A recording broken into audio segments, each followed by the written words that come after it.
Мабуслерге аш бермей, поларна азапларга чектирилер. Буны адвокат Эмине Абамилева Ахмежитте тутулып, Хизбут Тахрирге алакасы бар деп терроризмде кабатланган Кырым татарларынан давасы бакылган сон айтты. Onun сөздеріне көре, мабуслерна сабадан сабалы аш берместен махкемеге алып чыгалар. Үлелик ашы исе вактында берилмей. Мабуслерге берилген аш пайында исе илал олмаган максулатлар бар. Onun үчүн мабуслер тек сакыз кабагындан япылган эзмени акшам махкеме топлашуу биткен сон аш апылган. Ачызлыктан исе мабуслер ярамаган. У Руслана Сулейманова случился просто сильный спазм сосудов головного мозга. Он жаловался на дикую страшную боль. Он просил конвоиров, чтобы ему предоставили хоть какое-то лекарство для того, чтобы снять вот эту страшную головную боль. Он сказал, я был в таком состоянии, что я был в отчаянии. Я просил, дайте мне что-нибудь, чтобы мне стало полегче. Не было предоставлено никаких медикаментов, потому что и он с собой ничего не смог взять. И они, вот, как я сказала, ели исключительно только вот эту кабачковую икру, потому что другие продукты, которые находятся в этом сухпайке, они содержат, ну, будем говорить так, нехаляльную еду, свинину, и поэтому они ее есть не могли. Ну и представьте себе, за весь день, начиная с 7 часов утра до 16:30, люди ничего не ели. И только вот приняв еду вот в этот момент, естественно, у любого здорового человека будут подобные проблемы со здоровьем. Ижгалжилер прокурорлары гызлы шатны суруға чекіп оламайып топланған делилеріні тақдим еті башлады. Бұны адвокат Эмиль Курбединов Хизбут Тахрирге алакасы бар деп терроризм ве Русияда әкиметні күчінен запт етмейін тылуында қабатланған 25 Кырым татарының давасы бақылмасындан сонра хабер етті. Мабуслерінің қабатыны таздықлаған избат оларақ лафларының сес язылары діңлетілген. Базы сес языларда дини ве сияси меселелер музакер етілі. Мұнен бәрібер баллар ве қадынларының сеслері ештілі. Мабуслерінің соплары сес языларының кейфиетіні шамата ве музыка бозғанны қайдеті. Доказательства якобы вины. Я просто этим возмущена, что на основании вот этих шумов, непонятных разговоров, даже в этой аудиопрослушке невозможно было различить, кому принадлежат те или иные голоса. И вот на основании всего этого нашим мужьям грозят баснословные сроки от 15 и вплоть до пожизненного лишения свободы. Тентув кечірілмесінде иштирак еткен, ама не селя, не патлайжы моделеріні тапмаған. Бұны Русияның Женебербе махкемесінде ФСБ Хадима Александр Бойко білдірді. Оны Хизбут Тахрирге алакасы бар деп терроризмде қабатланған. Эмиль Зиядиновнан давасы черчевесінде сорғуға чеккенлер. Бойканан сөздеріне көре Зиядиновнан Русия әкиметіні запт етмейін тылуынан екене избаты, оның тарафындан Хизбут Тахрир фырқасынан ғайелері тарқатылмасыдыр. ФСБ Хадима башта мабус жинайетке бір инсанны чекті деген, сонра есе бұл жинайетте қач кіші иштирак еткен айтып оламаған. Суаллерінің чоқысына қатырламайым деп жауап берген. Мабуске есе суал бермеге рұқсет берілмеген. Со стороны Зиядинова Эмиля был задан вопрос, как вы понимаете вообще слово терроризм. Но этот вопрос не был раскрыт из-за того, что судья отклонил этот вопрос, сказав, что это не относится к делу и как бы не разрешив его раскрытию. 15 қырсызланған инсанның тағдиры. Ежғал етілген Қырымда белгісіз ғайып болған инсанларының икейлерінен фотосергіні Львовтаки рынок мейданында тақдим еттілері.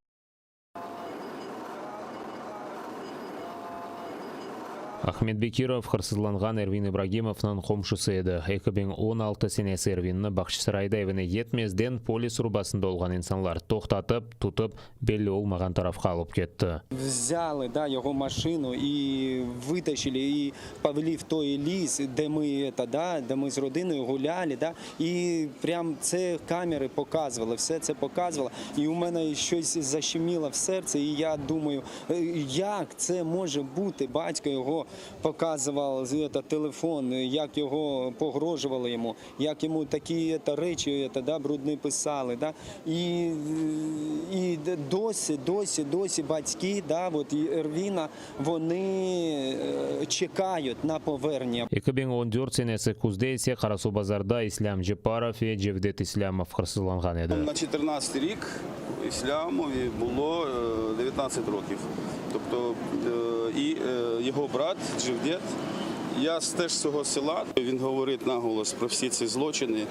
І цілком зрозуміло, що Це хлопці, які просто йшли вдовж свого села по трасі, і є свідки, які бачили, як під'їжджає до них військова машина, як люди в уніформі просто насильно запхали цих двох підлітків в автівку, і після цього їх ніхто не бачив. Зрозуміло, що це намагання залякати. Сергіде 15 insandan hikayesinin fotoresimler Rusiya Qrimni ishg'ol etganidan so'ng ular hırsızlandı ve belgisiz g'oyib bo'ldi.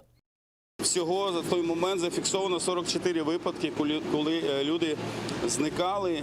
На сьогоднішній день доля 6 відома, їх вбито, причому це насильницька смерть. Частина цих людей, 19, були знайдені, дехто з них знаходиться в в'язницях. Є у нас також факт екстрадиції на материкову частину України. Щодо цих 15 людей, то досі ми не знаємо, де вони знаходяться. Чим важлива для мене така виставка, це тим, що не тільки жителі міста Львова, а й вся Україна не забувала, пам'ятала, що в нас на сьогоднішній день є загроза кримським татарам або жителям Криму, українцям, росіянам, всім, хто населяє Крим, ті, хто не згідний з режимом окупаційної влади, що їм є загроза. Evvel hırsızlangan insanlarının hikayelerini sergini Kiyev, Berdiansk ve Chernigiv'de taqdim ettiler. Birazdan sergi Xersonda gösterilecek. Işgalchilerinin atışları neticesinde Ukraina harbiyi vefat etken. O ağır halda hastahanege yetkazılgan ama hekimler onu kurtarıp olamadı. Bu avgust ayında Ukraina askerleri arasında ikinci insan gaybıdır. Yaralanganda iki Ukraina harbiyi şimdi hekimlerinin nezaretinde. Işgalchiler Donetsk vilayetindeki Vadinoy ve New York kasabaları civarında olgan Ukraina harbileri pozisiyalarını, artilleriya sistemaları ve ağır mayınlarının hücum etken. Marinka şehri civarında tanka karşı raketa kompleksleri kullanılgan. Bundan gayrı Cebenan diğer kısmında da işgalciler ateş açtı. Buna Donetsk vilayeti harbi memuriyetinin yolbaşçısı Pavlo Kirilenko bildirdi. İşgalcilerinin atışları neticesinde 86 yaşında olgan yerli sakin vefat etken. На обстріли противників українські захисники відкривали вогонь у відповідь. Про факти порушень з боку російсько-окупаційних військ українська сторона СЦКК повідомила представників місії ОБСЄ, застосувавши встановлений координаційний механізм. Станом на 7 годину ранку 11 серпня зафіксоване одне порушення режиму припинення вогню. Біля Новомихайлівки російські окупанти застосували артилерійські системи калібру 122 мм. Бойових втрат серед наших захисників немає. Українські військовослужбовці контролюють ситуацію в районі проведення операції Об'єднаних сил. Адаптив карантин октябрь ayına kadar devam ettirilgen. Böyle kararını Ukraina Nazirler Kabineti COVID hastalarının sayısı artkanından sebep çıkardı. Baş nazir Denis Şmygal hükümet epidemiya vaziyetini butunlay kontrol etedi. Hastahaneler hazırlana, endi yatakka oksigenle nefes almak için cihaz koyulgan. Bundan gayrı nazirinin sözlerine göre evde tedavilengen Ukraynalar için 15.000 oksigen konsentratorı alıngan. Denis Şmygal aşılangan insanların sayısı da artmakta dedi. За минулий тиждень в Україні зробили майже 1 мільйон щеплень. Будемо і надалі прискорюватись. Вакцина в нас є в достатній кількості, аби кожен бажаючий міг отримати захист. Поставки відбуваються регулярно, як за рахунок державного бюджету, так і у вигляді допомоги наших міжнародних партнерів та друзів, за що ми дуже вдячні їм. İşgalciler hakimiyeti ise Kırım'da karantin sınırlanuvlarını biraz yumuşattı. İşgalciler yolbaşçısı Sergey Aksyonov öz fermanının akvapark Ahmedjet'te ise food court ve atraksiyonlar çalışmasına razılık verdi. Kırım'da ise hatta işgalcilerinin şüpheli hesaplamalarına bakmadan günde 600'ge yakın yangi koronavirus hastası belgileni. İşgalcilerinin Rospotrebnadzor yolbaşçısı Natalya Pinkovskaya haber etkenine göre İçki ve Orkapı rayonlarında hastalarının sayısı artkan. En tez ise Çin virusu Yaltada tarqalmakta. Анда hastalanğanlarının kundelik sayısı komşu Rusiyaga baqqanda 2 kere ziyadedir. Ишгалжилерінің незареті алтында. Ишгал етілген Керич тәсіл идаресі мектеп балаларының шақси малюматыны топлай. Керич тәсіл идаресінің ел башысы Виктор Дахинның талабанен мектеплерінің мудерлері 12-ден 17 яшына қадар олған тәрбиелерінің адлары, соядлары, доған күнлері ве телефон номерлеріні топлаттыра. Ерлі әкемет бұл талапларының копиялары ве иләвелеріні алған. Весиқада ФСБ қадемлері шақси малюматыны изінсіз ала білгені білдірілі. Фақат тәлебелерінің ана бабаларыны Ишгалжи әкеметінің талаплары ачуғлатқан. Джезайырде 42 инсан орман янгынлары нәтижесінде вефат еткен. Олар арасында тештен күрешкен 25 арби ляк олды, да чоқ инсан зарар көрген.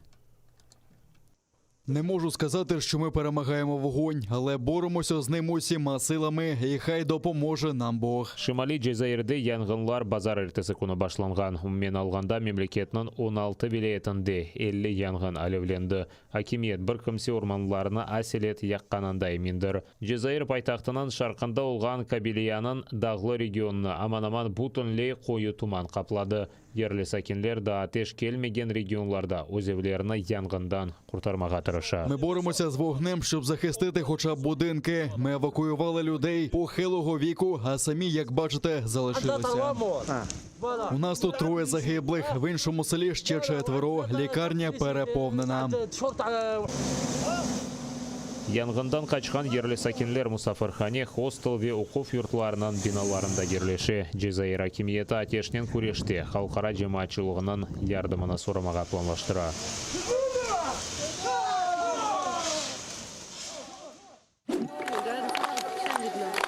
Бұл genç oyuncular өз ананелеріні ұнытмай Қырғызстанда Аталар Изі адлы фестиваль кечірілі.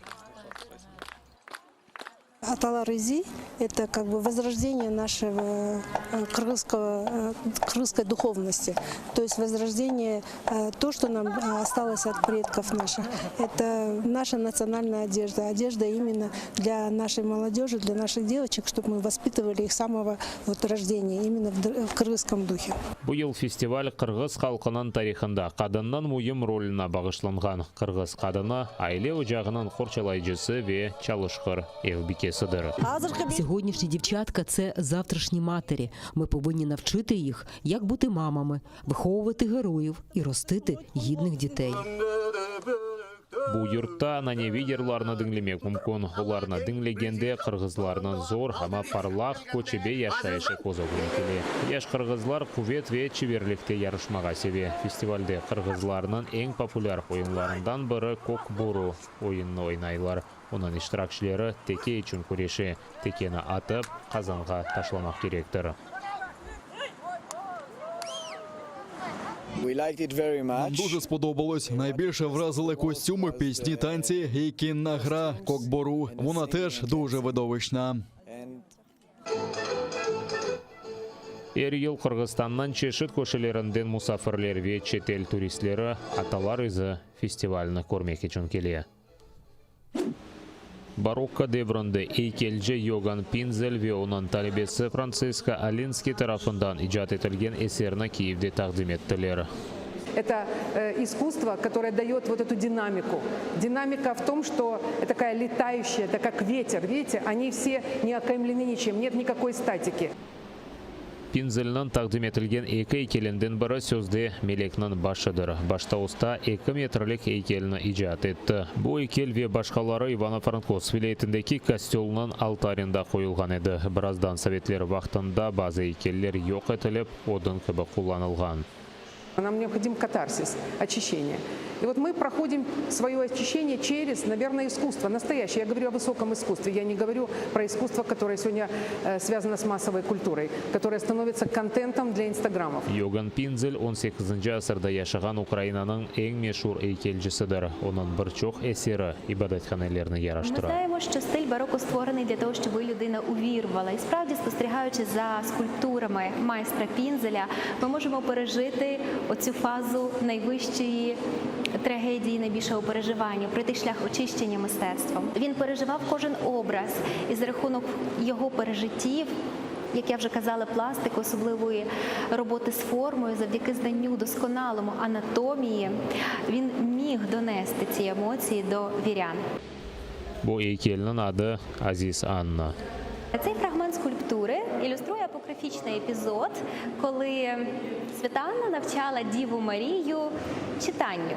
І в одній руці вона тримає, у лівій руці вона тримає святу книгу. На жаль, права рука втрачена. Эйкеллер Львив Милли галереясындан кетирилген анда Пинзеннин эсерлеринин эң чоң топламак 40 эйкелни сакламакталар. Экспозиция «Букет Киев Стейдж» фестивалі чечевесінде тақдым етілген. Оның мевзусы «Біз кечмыш ве кележекнің арасында». Мында зиманеви эйкелжі Александр Животковның эсерлерінде көрмек мүмкін. Сергей Кыбин 20 сенесінің январь айына қадар София Киевска милли қорығында кешірілежек.